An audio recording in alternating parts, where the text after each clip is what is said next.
The Digital Diplomacy Coalition is proud to bring you this panel on how digital technologies are impacting the art of diplomacy. We have seen through countless world events since the rise of the Arab Spring to current events in Turkey, Syria, Venezuela, and Ukraine, how the internet and digital technologies are causing significant changes in how the public relates to governments and how governments relate to each other. It isn't just about change in how governments engage with the public and each other, but the disruptive impact it is having on how we practice diplomacy and the parties involved. Digital technologies are changing the strategies, tactics, and actors of diplomacy. This panel will explore how current tools are changing these relationships and how future digital platforms and technologies could impact governments and the public. It is my pleasure to introduce Ms. Helen Seidel, Counselor for the Public Affairs at the Embassy of Australia. She will be moderating our panel this morning and will introduce you to each panelist. Thank you. Thanks, Lavisa. First of all, I'd like to introduce Lewis Shepherd, Director of Microsoft Institute for Advanced Technology in Governments. We also have with us Erlinger Erlingsson, Counsellor at the Embassy of Iceland, and also Paul Lewis, the Washington correspondent for The Guardian. As with the previous panel, keen to move to questions as early into the process as everyone feels comfortable to engage us, whether here in the room or also those who are joining us externally, with a special shout out to those of you who are several time zones away. I know what that feeling's like. So first of all, I want to just jump in. It's a great opportunity. We have two non-government representatives here, and also Erlinger, of course, to just talk about, to start with, what have we been doing in terms of those of us engaged in digital diplomacy that is working well from your perspective, and where can we improve? And then Erlinger, I'd appreciate your interaction here about the challenges, the constraints that we find that happen in terms of some of the suggestions that might arise. Sure. I'm not sure I should go first because my point, partly to be contrarian, was to say that nothing's going very well in terms of social media and diplomacy. And maybe that's a bit of a too blunt a statement, but I do feel that certainly I'm struck by how long it has taken for government in general, but in particular diplomats, to see the potential advantages of using communication tools which are two-way, which enable dialogue. And secondly, when it has happened, I don't think it's been used beyond a kind of relatively, and this is a generalization, but in general, a relatively kind of shallow form of 140 character, longer if it's on Facebook, press release. Now, I know there are counterexamples to this, and as a journalist based in Washington, I do sometimes take advantage and exploit communications which are disseminated from countries via social media. Foreign Minister Zarif would be a good example. There's some interesting things happening in Ukraine. But on the whole, those are exceptions rather than the rule. Finally, I would say I'm unsurprised that diplomacy has been so slow to catch up with this sphere. And that's because, I say this not being a diplomat, so I stand to be corrected, but my assumption is that actually, with a few exceptions, mostly diplomacy isn't about what you do in public. Diplomatic activity is probably most effective behind closed doors. There are public statements that you need to make, you need to kind of contextualize, you need to portray a public image, and to some extent, what you put out into the public domain benefits that. But in large part, I would assume that what matters most is what happens in the room when microphones are turned off, and probably phones too. Lewis, would you have any response on that? I do. It's a very sensible and nuanced viewpoint, but I would nuance slightly more towards the positive myself. I think there is a great deal of progress, and I'll point out a distinction that I think needs to that might help us all. A distinction in the channels of communication which are used in the private sector, in our personal lives, by diplomats, and the communication itself. Those channels often change. The actual tools 10 years ago, there was 20 years ago, 30 years ago, 10 years ago, there was a predilection for adding I as a prefix for everything as the internet became new, iPhone. 20 years before that, there was the same fad of adding E before everything, email, electronic. 100 years ago, if you read old newspapers, remember those? Newspapers actually, quite often you would see very common terms prefaced by the word electric.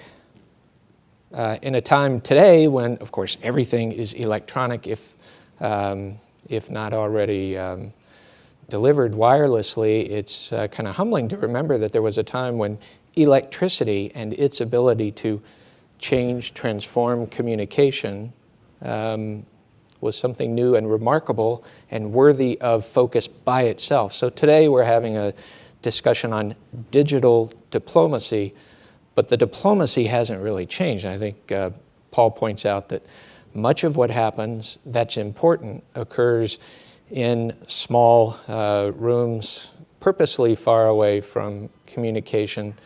But it's very helpful for us to remember that much of what truly happens in international communication for state purposes is often not labeled diplomacy. And when it happens in social media, it's important that we, that diplomats, that private citizens, take notice of the diplomatic aspects of social media exchange, which we may not be labeling official diplomacy. Erlinger, I'd be interested to hear your views on this, and also I was talking to Erlinger before because, as you may be aware, Iceland did crowdsourcing in regard to its constitution recently, which at one level I was saying to Erlinger, it's sort of have a situation here where where we are in terms of future of diplomacy really depends on where you are in the spectrum. For a lot of us, you know, what happened with Iceland in regard to its constitution already constitutes the future, and certainly there'd be other governments who aren't at the stage of doing that. Just could you address this issue of behind closed doors and Sure. I mean, social media? I think initially I'm inclined to agree with Paul. I think we're still very much in the toddler stage of using these new technologies to engage. It's true that a lot of diplomacy does happen behind closed doors, and that's the very essence of sort of nations interacting with each other and leveraging interest and influence. But I think where we're starting to see something really positive happening is we're able to have now conversations with our constituents, with our taxpayers back home, our employers, as I like to think of them, who, to be very honest, don't have the faintest idea of what we do. I think they see us as people that live overseas in fairly glamorous jobs, you know, go to cocktail parties, and it's pretty unclear what the goings on of diplomacy entail. So I think we have tried to open up a little more, relax, as my Finnish colleague said, be more informal, use humor to allow people back home to see that we're regular people just like them, and even see some of the drudgery of what we do. We go to meetings that are, you know, days-long meetings, constant taking notes and trying to wrap our heads around complex international problems. I think showing that side of ourselves, even almost like a vulnerability, I think is something very positive. I think that's going forward going to be very valuable to us, and that's going to keep, you know, our budgets reasonably intact if at all possible. On what Iceland did, I think it's fair to say we had a near-death economic experience in 2008. We're doing a lot better now, in case you were going to ask. But I think what that did, much as anybody who's in a near-death experience on a personal level, you start to consider all your fundamental sort of situations and arrangements. And so we looked at the whole playbook for Iceland. We looked at the constitution. And we essentially crowdsourced a process involving initially 1,000 people coming together from all levels of society who were picked randomly to get together in Reykjavik to come up with guiding principles and ideas for what a constitution should involve. Then we had an election electing 25 people to a constitutional council, and it was pretty much agreed among all the political elites that these would be people who are not in politics. There were new people on the scene. That worked out pretty well, and they came up with more narrowly defined principles. And then we get into the difficult part of the story where, you know, you have an idea for a constitution which is going to have ramifications for the power of government, the power of parliament. So where we're at right now, that constitution did not get passed wholesale, but I think we've seen a complete tectonic shift in terms of public attitudes and public appetites for being engaged. So we can't really go back to business as it was before. We can't be isolated in smoke-filled back rooms, if you will. And that's put a lot of pressure on us as employees of the public, but it makes our life a lot more interesting as well because we feel connected, which we probably weren't before. Could we expand out now just on the whole issue of interacting with the public? I mean, taking it beyond just the domestic public you may be dealing with, other countries, international. There was the example that you may want to talk about in regard to Twitter and Cuba. What's your views on that, just in terms of how the interaction's going? Maybe a potential another contrarian point of view. No, I first I want to say that I think kind of open government initiatives are brilliant and important, and Iceland's obviously leading the way, as it does on many fronts. Part of the thing you have to say about Iceland is that it's very small, and so the idea of people engaging with each other online as a replacement to kind of physical engagement is easier to comprehend because everybody knows everybody in Reykjavik. So I think it was kind of fertile territory for an experiment of that kind. Pilot project, you could say. Yeah, and we have a lot to learn from it. But when I say that most communication that you see from diplomats is kind of one way, the kind of thing I would really like to see that I think would be a bit of a game changer, when you miss a flight or your train is delayed and you complain via a tweet to Amtrak or United Airlines, I don't know if you noticed, but very often they'll reply. And okay, it isn't automated. There'll be an army of probably young 20-somethings who've got this, not very well-paid job, who are replying to everybody, being as nice as they can, trying to explain why the flight was delayed and apologise. But there is that interaction as a user, as a citizen. You feel that you've had some kind of a response. I would like to see John Kerry doing the same, and not necessarily with another foreign minister, but an activist in Ukraine or a journalist that asks a question. I think we're probably a generation away from that happening, not because it's not worthwhile, simply because the generation of people who are in those most senior diplomatic positions at the moment, I just don't think are wired to think in that way. It can't happen through a surrogate. It has to be them doing it, or it won't be authentic. And I don't think it can be them doing it until we have probably a new crop of senior diplomats. Do you think there's any sense there as well of there being risk attached to doing this, or building up expectations that may be unreasonable? Just in terms of everyone will start expecting. Do you think that's part of the issue, why people may not be responding in the way that you would like? I think there's clearly a fear in the system. I feel it in my own organization. There's this tug of war between we have to be open, we have to speak to the population, but what if we say the wrong thing?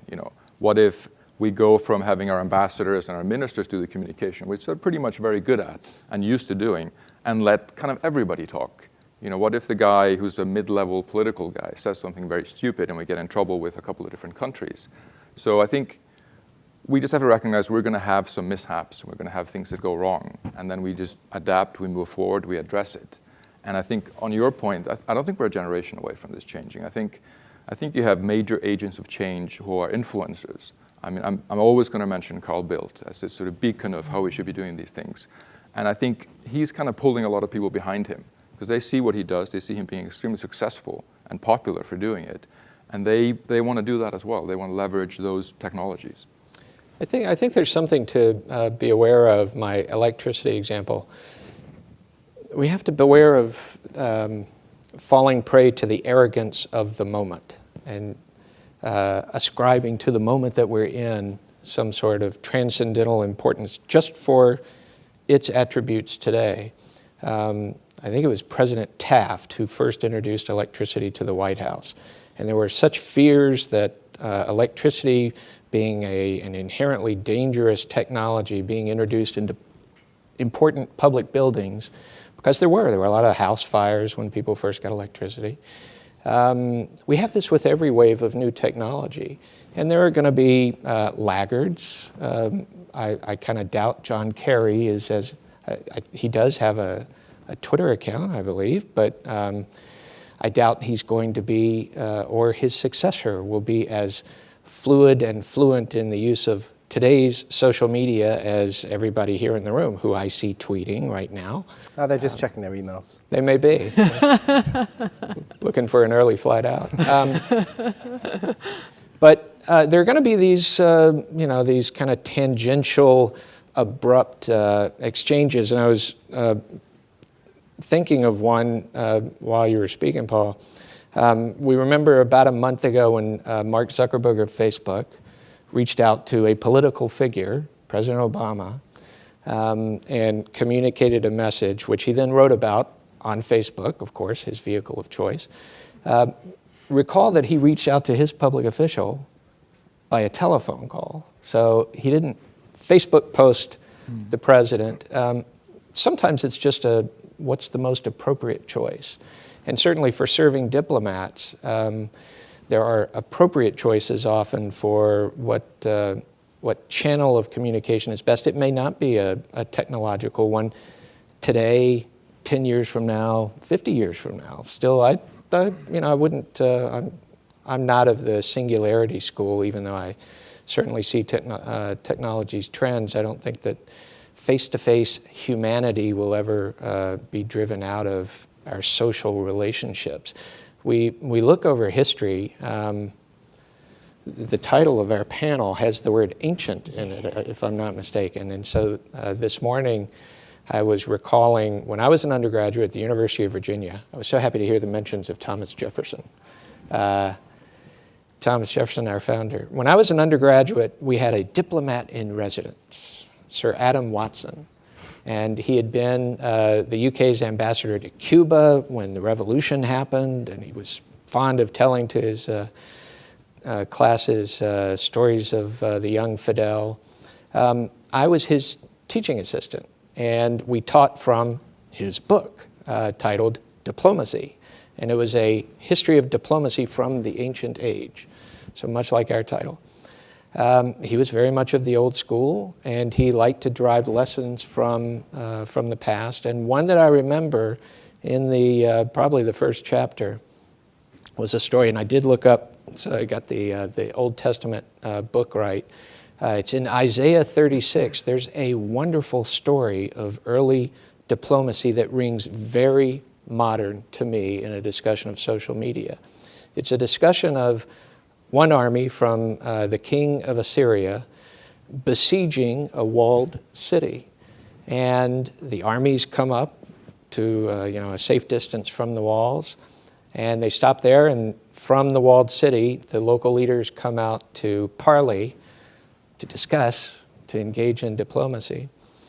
And the besieging commander begins speaking loudly in the language of the city, not his own language, not Assyrian, not a shared Aramaic common diplomatic language, not the lingua franca, but in their language, and starts essentially hollering to the people on the wall. And he addresses the men on the walls. You should be with us. We will promise you food and drink, and if you stay there, we're going to starve you. Stay with your local leaders, you'll starve. He uses very graphic language.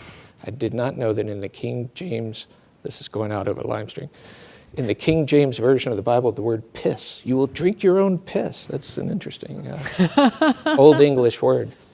The local leader who has come out, he and his colleagues are mortified, and they say, do not address us in our own language. Don't address the people on the walls. Talk with us in our shared common diplomatic language, and instead, one nation decides to expand its message and to use what technology they had, the loud voice, to broadcast their message. So there's always going to be this kind of conflict driven by national choices in diplomacy about what's the most appropriate use of technology. We're always going to have early adopters at local levels around the world. We, Microsoft, work with a lot of local, sub-federal leaders around the world to enable them to adopt new technologies. They're always going to be early adopters. Here in the State Department, we've got several of them sitting here. I don't see this as different from any other moment in history. I know Anna has questions from outside the building, and then we'll also see if there's a question from the floor. So a question from the live stream. How does digital diplomacy fit with the Vienna Convention on Diplomatic Relations duty to not interfere in international affairs, in internal affairs? That requires a diplomatic answer. Interesting. Well, I would think that convention is one that is overstepped very frequently, even in old diplomacy. I'm just thinking about, we're all talking about Ukraine these days and Cold War 2.0, and we're in such a different communication arena than we were 30 years ago. Back then it was Pravda on one side and maybe the New York Times and the Washington Post on the other for the realities in the two respective blocks. And now, yeah, you can reach across borders. You can influence populations in your host countries as an embassy, or even without having an embassy, you can reach out through social media and have a conversation with either a public in a country or a segment of the population, whether it's an elite or a particular regional area. A small example of how we do this, we engage with people of Icelandic descent who live in Manitoba and Canada and the Dakotas. And that's something that is potentially sensitive. We have conversations with the State Department, say, listen, we're doing this, we're engaging with them, we're doing events, we do visits. I think when it comes back to the question, the Vienna Convention, I think you have to realize the level of sort of action or interference that's going to offend the host government. You have to figure out their sensitivities. And when you get to that point, you stop, unless you want to really upset your host government, essentially. Yeah. Any questions from the floor? Yes.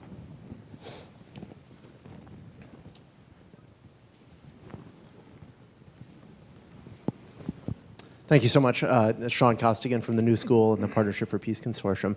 I'm really sensitive to this notion that every generation is sort of in love with its own technology, that it believes the future is its own, and it's all progressive. So taking that that skepticism and thinking about it a little bit more, if social media is vacillating at any given moment from epic rage on one side to images of cats on the other side, how will government in particular, which basically ends up dealing mostly with the rage issue, I think, of the spectrum, how will it not contribute further by going in the direction of digital diplomacy? You were skeptical yourself.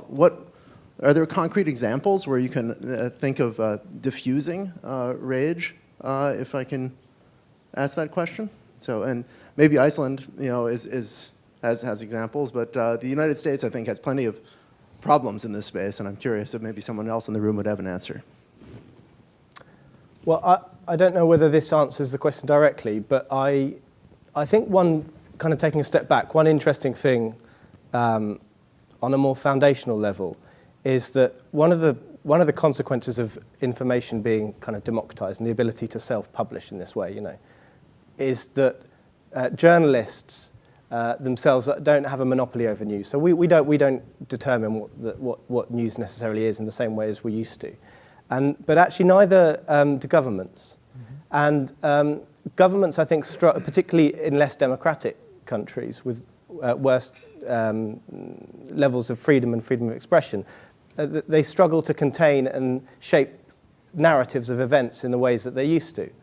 And you see that in Russia at the moment. All sides are trying, but ultimately failing to determine the public understanding of what's happening. The kind of converse side of this, and again, this is something we've probably not discussed yet, is that whilst governments can't shape in the way they used to, and no Twitter following is going to change that by any government official, they can monitor it. And they can monitor and analyze and assess shifts in public mood, changes in sentiment, and where it gets really dangerous, individuals. And this was the element of the so-called Cuban Twitter that I found most disconcerting, if true, because I know there were some questions about the veracity of the report. But one thing is providing a tool that can be used for democratic purposes. It's cheeky if it's done surreptitiously, but you could say the intentions are good.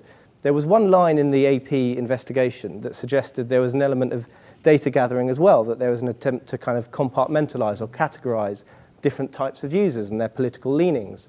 I think that gets very dangerous, and I think users over time, individuals over time, will start to distrust governments in ways that haven't happened up until now.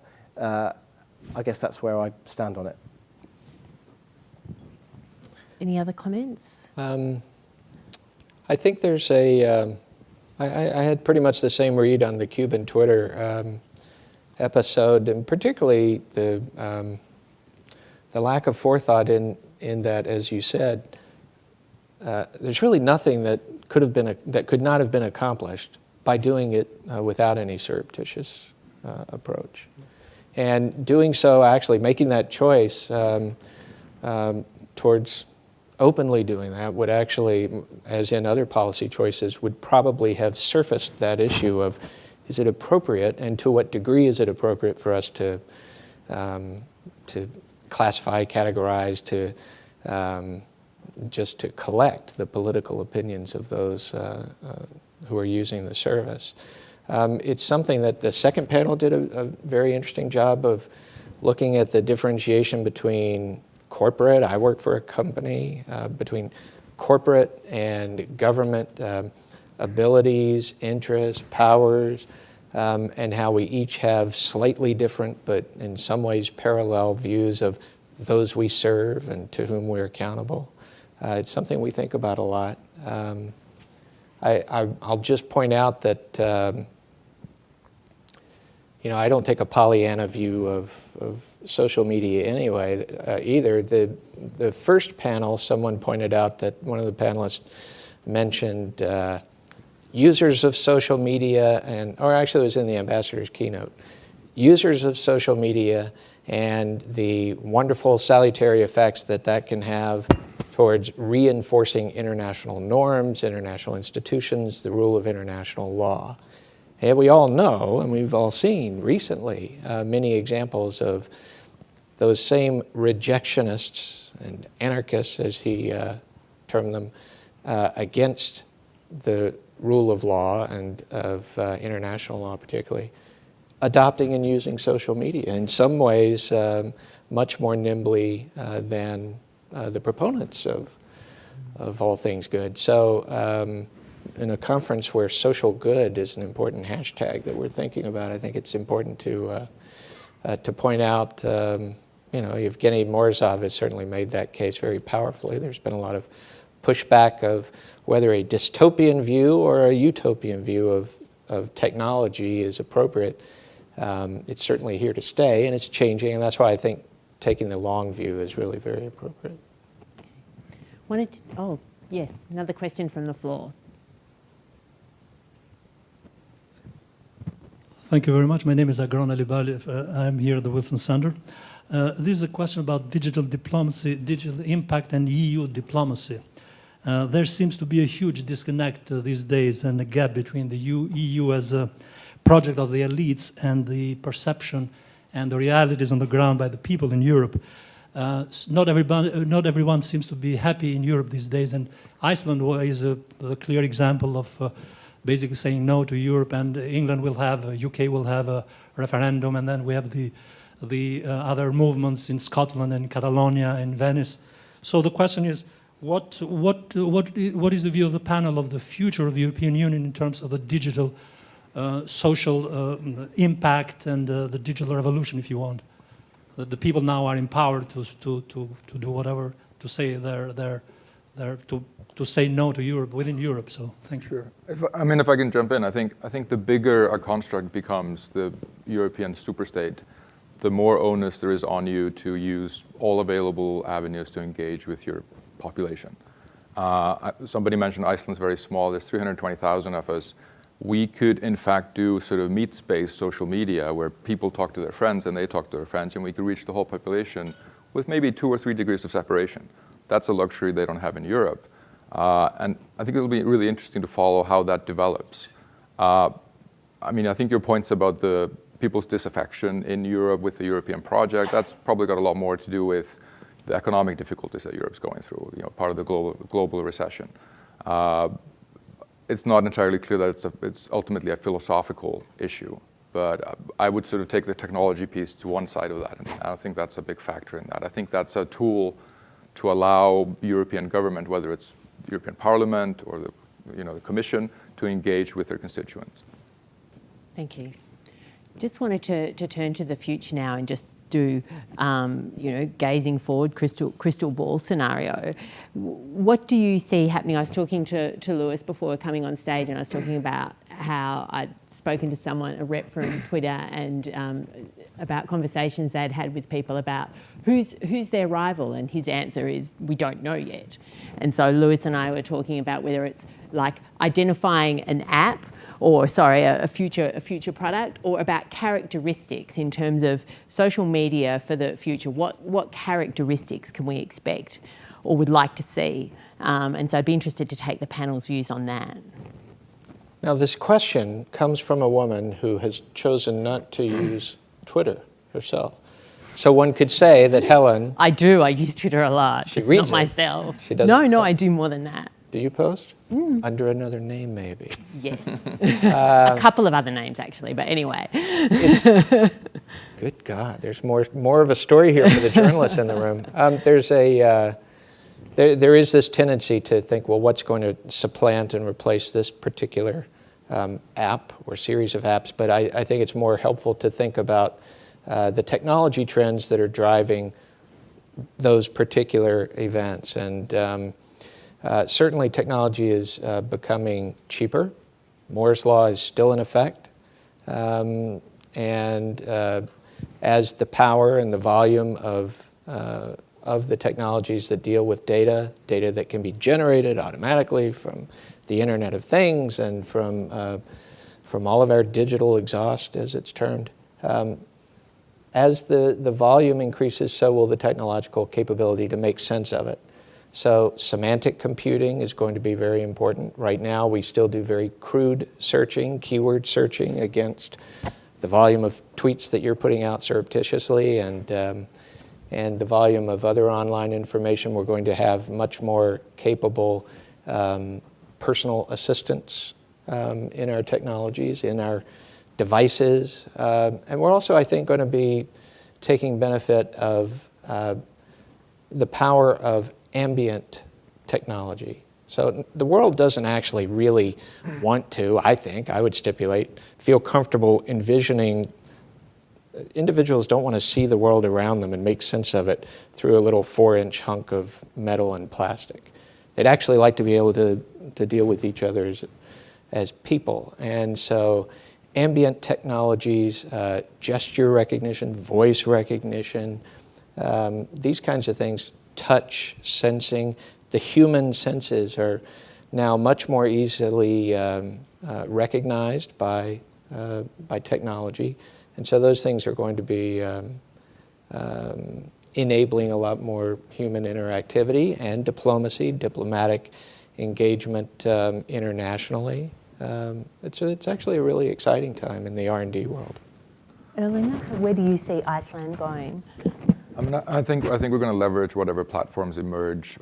Just over dinner last night, I learned that Tumblr could be a useful tool, which I hadn't really thought of. I thought that was more for cat sharing previously. So I think that's possibly very useful for us. We see Facebook becoming increasingly frustrating to use. They've changed their algorithms to more of a money spinning model. So I see us kind of moving beyond that. Maybe sort of a word of caution that I'm thinking of is, I see, and you mentioned the digital assistant, the devices we have.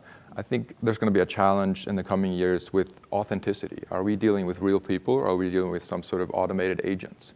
A lot of my friends like to complain that Siri is so stupid and so terrible. And I always think, oh, just wait, she's going to be unbelievable in a few years. You won't be able to tell the difference between a Siri-like construct and people you're talking to. And what does that mean for the discourse we have online?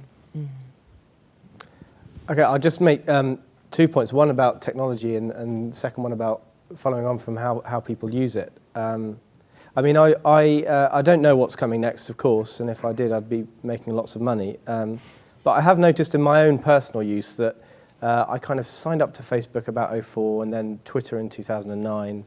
And then I'm starting to play around with Instagram a lot more now. It seems like there are these kind of 5-year periods where you migrate to something new and gradually drop what came before. So it would make sense that there will be new forms of social media. And, you know, things will just no longer be cool. Younger generations will take up new technologies and the rest will follow. But one thing that I think is needed and lacking, whichever social media you're using, is a necessary filter. And Lewis talked about kind of semantic computing and other forms of essentially deciphering the chaos, because there is so much information. That's the problem users have, is there's just too much. And if there are more filters, a problem for diplomats and people in government is that what they put out will be filtered out, because it will be among the least interesting. And I don't mean that to be in any way rude or insulting about what people do here. It's simply the case, and this is the kind of inbuilt catch-22, I think, for diplomats, is that if you're a diplomat, you don't want to necessarily cause a stir.